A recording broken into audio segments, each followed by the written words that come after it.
Alright, today I'm going to explain the rules of volleyball before we get to our scrimmages.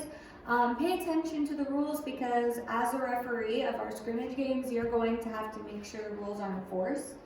We're going to be playing 5-man volleyball because of our numbers in the class.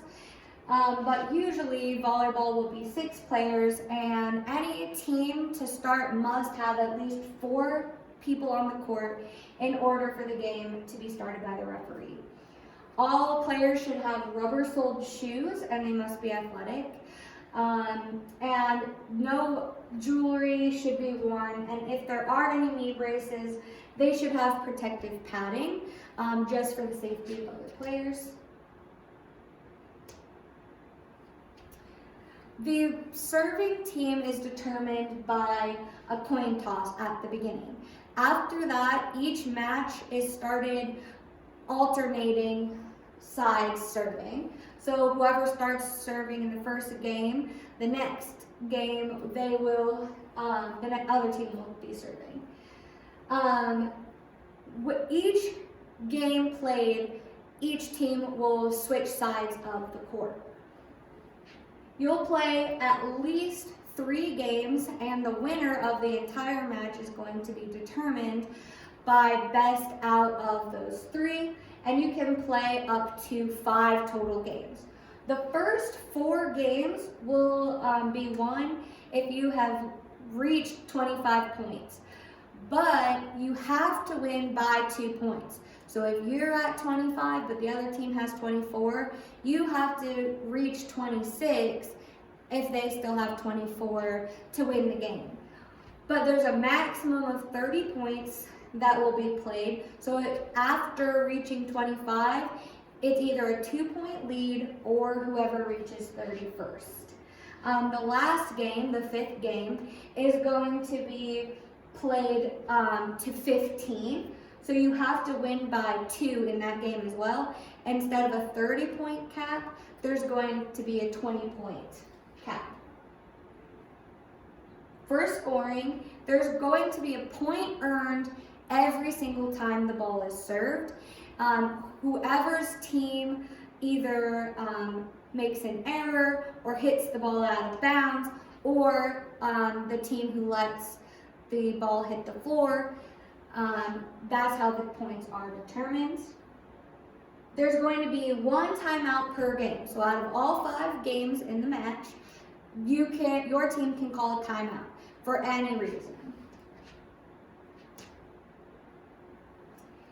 Every time the ball is served, each team has 3 hits before they have to hit the ball over the net. If they reach more than 3 hits before the ball goes over the net, the rally ends and the other team wins the point. Any contact counts as a hit. So if the ball hits your shoulder and then another team member is to pick up the ball and be able to hit it off of that hit on your shoulder, just because you didn't hit it with your arms doesn't mean that doesn't count as a contact. Any contact whatsoever counts as a hit. The only thing that you cannot hit with is anything below your waist. You can't kick it, can't hit it with your knee, etc. After you hit it with your leg, that would be considered a fault and you would lose the point. An illegal hit is when the ball comes visibly to rest or prolonged contact with the player. This is anything like holding the ball, catching the ball, throwing the ball, rolling the ball, lifting it, or pushing it.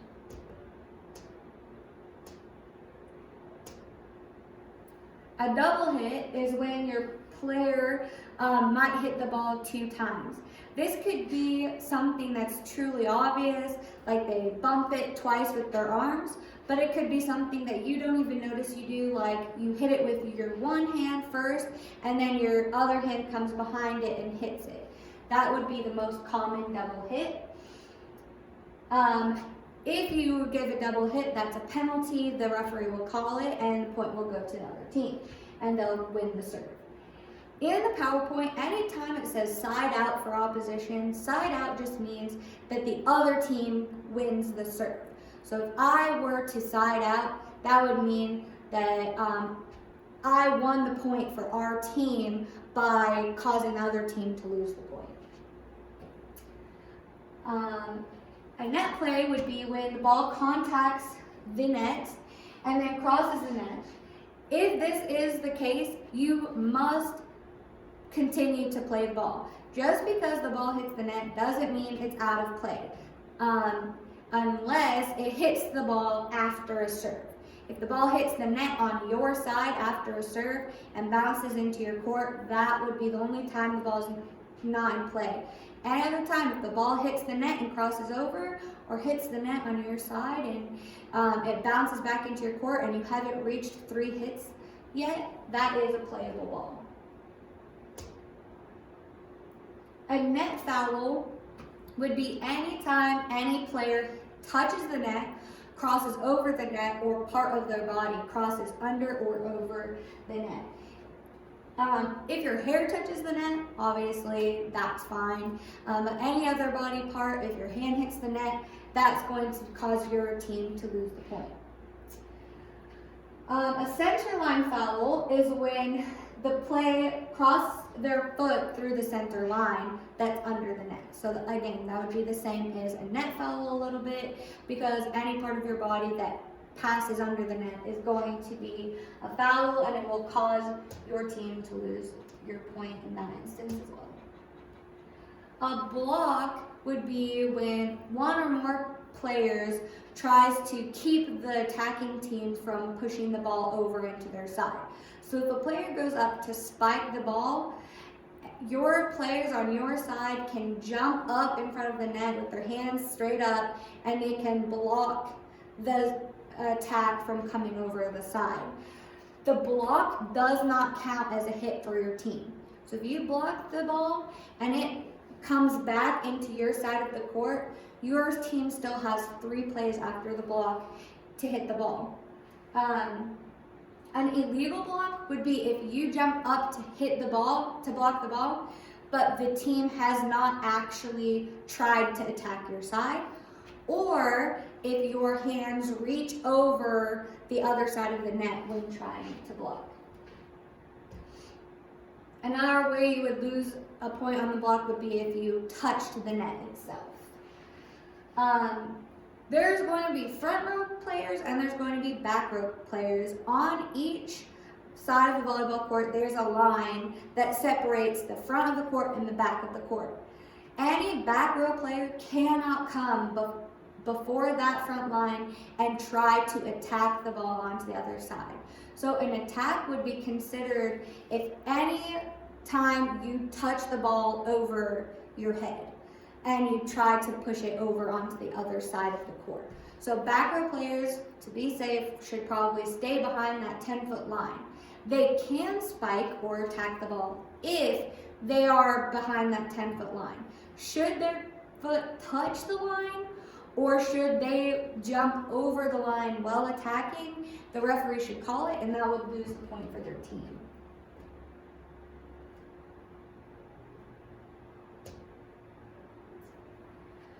When you're serving the ball, you have to wait for the referee to call you onto the court. They're going to make a signal, they're going to whistle, and that is how you know that you need to go serve the ball. After the whistle has been blown, you have 5 seconds to serve the ball. Most people will overhand serve. They'll throw the ball up and they will hit it to attack on the other side. Now, most of you probably will underhand serve, so the good throw might not really apply to you. But should you throw up the ball and not like how you threw it, you can catch it one time and you can rethrow it, and the referee will signal for you to reserve. If you throw it up twice, however, and don't like the serve, that would cause you to lose the point. If you do not wait for the whistle, then the referee can call a replay, and they can ask you to reserve the ball. In that case, you would have one more chance. If the referee has to ask you to serve one more time, you would lose the point for your team. Now, the ball has to go over the net on a serve. After that, it's fair game. If it bumps the net and rolls over onto the other side, that's still a good serve. And if it touches the line on the other side of the court at all, that is still a good serve. As long as it's touching the line or anywhere inside the line, your serve is good.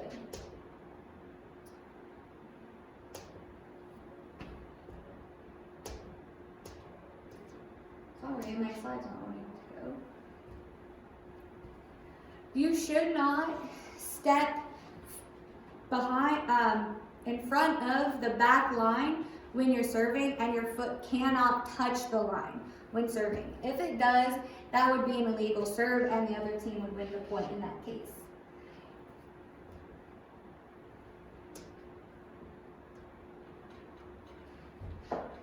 So player positioning. This is where it gets a little complicated. But when the ball is being served, every single player must have a certain position on the court. So for instance, if you're in the front of the court, you cannot be behind the player in the back of the court. You cannot move your position. So if you're a front court player, if you're front and center, you have to be the front center position until the ball is served. After the ball is served, you can all move around as you wish, as long as you play legally. As in, the backcourt players cannot push the ball over the front and attack in front of the 10-foot line. But while the ball is being served, it is the referee's job to make sure that everybody's in their position. Everybody is going to rotate every time they win the serve. So for that reason, everybody's going to move different positions. So it's the referee's job to keep track that everybody has rotated in the right way. So if you're in the left hand back corner, after you rotate, you would go clockwise, so you would go and be the front left person. Now there's a person who's going to set the ball. The setter usually is the person in the front center of the court. They're not going to be in the front center during serving, but they have to remember that they cannot move to their position until after the ball has been served. We'll show you more about that when we're actually in the gym. After the ball has been served, it's free game. But you cannot have more than 3 front row players on the court during your rotation.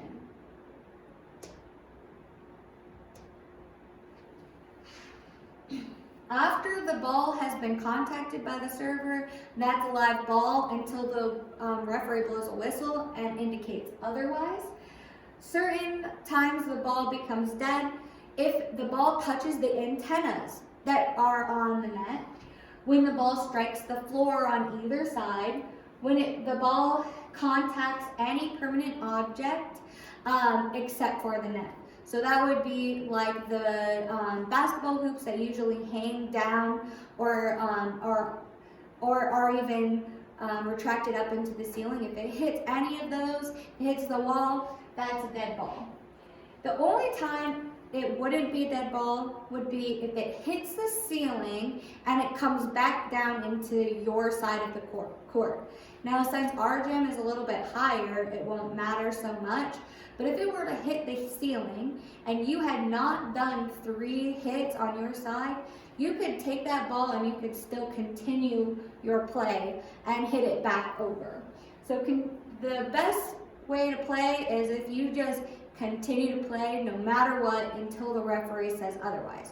Because you would hate to think that it was a dead ball and the referee says, no, actually it wasn't, so you lost a point because you didn't continue playing.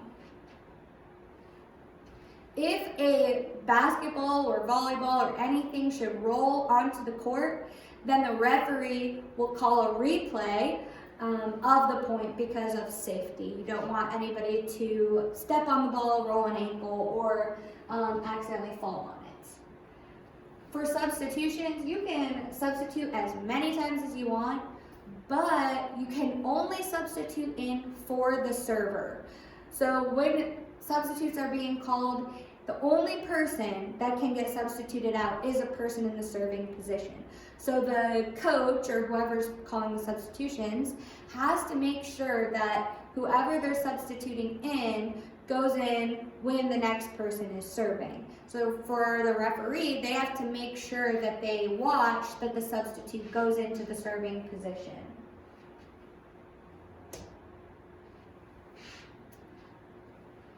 This is about communicating with the referee. When you're refereeing, make sure you're consistent. If you call a carry for one team, a carry would be when they touch the ball for too long, then you must call carries for the other team. Be unbiased. Make sure that you're watching for both team violations instead of just isolating your eyes to one side of the court. Make sure you watch unsportsmanlike conduct and that you treat both teams fairly. Make sure you know your roles and responsibilities, what you're supposed to call, what you're supposed to be looking for to make sure that it's a fair game for both teams. When you call it, be confident and sell it. Make sure that they know why they're getting in trouble and that they can't argue with you. Make sure you're being confident. Move past your own criticisms of yourself and others' criticism and keep the match moving. Don't focus on them telling you that you're a bad ref or whatever.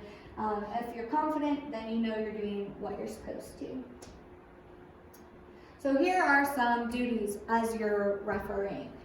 You must conduct the pre-match conference. We probably won't really do that, but this would be you take the team captain, you take the coach, explain the rules, make sure nobody has jewelry, make sure everybody has the right outfits on, etc. At that time, you would blow the whistle for the serve and dead ball. Then you would recognize any request for substitutions. Don't let the coach or whoever's substituting in wait too long to put in who they want. Make all ball handling decisions. Don't wait to make the call. If you see a carry, if you see a double hit, make sure you call that right away and don't let the point keep going without making the call. Make sure you signal the result of each call, play, action, or infraction. Make sure you make the right signal and you blow the whistle so that all players, even if they can't hear you say it, they can tell by your signals that something happened and they know why they lost the point. Make sure you scan the court before you tell them to serve. Make sure there's no extra objects on the court. Make sure everybody's in the right rotation because it's going to be harder to notice after the serve when everybody starts moving around. Make sure when the person is serving that you notice where their feet are so that you know if they violated the point based on where their feet are.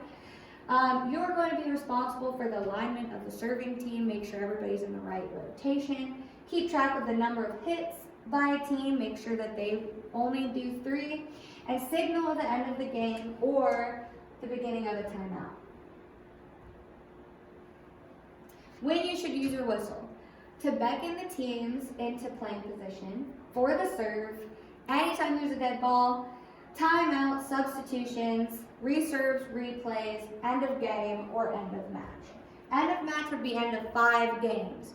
End of game would be based on how many points they've won, as we talked about previously. When you're positioned, you're going to be on a stand at the side of the net. I'm not sure if we have one here, but you'll be at the side of the net so that you can see both sides of the court evenly. Concentrate on the flight of the ball at all times. Make sure you're watching where the ball's going and watching every person that's hitting, making sure that you know who's doing what so that you can watch for faults and infractions. Anticipate the contact and look for legal alignment and scan the benches, the teams, and the umpires for anything that could be going on. Here are the terms that we talked about. A let serve is a legally served ball that contacts and crosses the net entirely between the antennas and shall remain in play. Ball handling, this would be any prolonged contact, a double hit, or anything that happens below the waist. Prolonged contact would be if you roll the ball comes to a rest in your hands, or it's carried. A double hit would be when multiple contacts are permitted only on any first team hit, whether or not the ball is touched by the block. Multiple contact on second or third hit is illegal. Remember that the referee can overrule anything. Anybody saying anything, the referee's job is to make the final decision on whose point it was. Here are some signals for you. The signal to begin a serve would be to start with your arm extended and bring it across your body, indicating that they should bring their serve over the net. As I just said, begin service is this way, as this person is indicating. To indicate that the ball is in, so when the ball is hit over and it hits the floor, if it's in and the person and the team has won the point, you should put your palm downwards and point at the side that has won the point. If the ball is out, you should indicate it by putting both hands upwards and with your palms facing backwards, indicating that the ball was out of bounds and that they did not win the point. After you have indicated who has won the point, you hold up a finger indicating 1 point to which side that has won the point. So if I'm in the middle of the net and the team on my right side has 1 point, I would hold up my right finger. If the team on the left side, I would hold up my left finger. An illegal hit or carry, if they have hit the ball for too long or they have hit it in a way that they shouldn't have, you would put your palm upwards and bring it up. If you're going to replay, if the server needs a replay or you couldn't decide on a point and have to replay for any reason, a ball comes in the court, you put 2 thumbs up. If there was an illegal attack, say a back row player makes a legal attack for the 10-foot line, you would indicate it by holding your palm up and then dragging it over like you would a spike. If there was an illegal rotation, you would take your finger, point it out, and rotate your hand, showing that someone is out of position. This is an example of a prolonged contact with the ball. Her hands come all the way down with the ball and then push it upwards, and the ball might even come to rest in her hands. That would be a prolonged contact. A multiple contact, as you can see here, the ball's in one hand and then they might bring it over to the other hand, causing them to hit the ball twice. So here are some signals for illegal hits. If it's contacted more than once by the same player, you would hold up 2 fingers, indicating 2 hits. If the team as a whole has hit it more than 3 times before pushing it over, you would hold up 3 fingers to indicate that they've already done their 3 hits and now they're over the amount allowed. If the ball hits a player and then goes out of bounds, you would indicate this by putting one hand up, then the other hand you would swipe off of the other hand, indicating that it tipped off of one player. If a team member touches the net illegally, you would bring your hand and touch the net in front of you, indicating that they've hit the net and lost the point.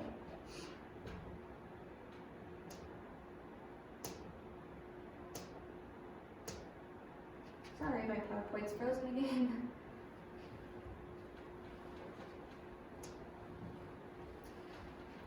The next one we have would be a line violation.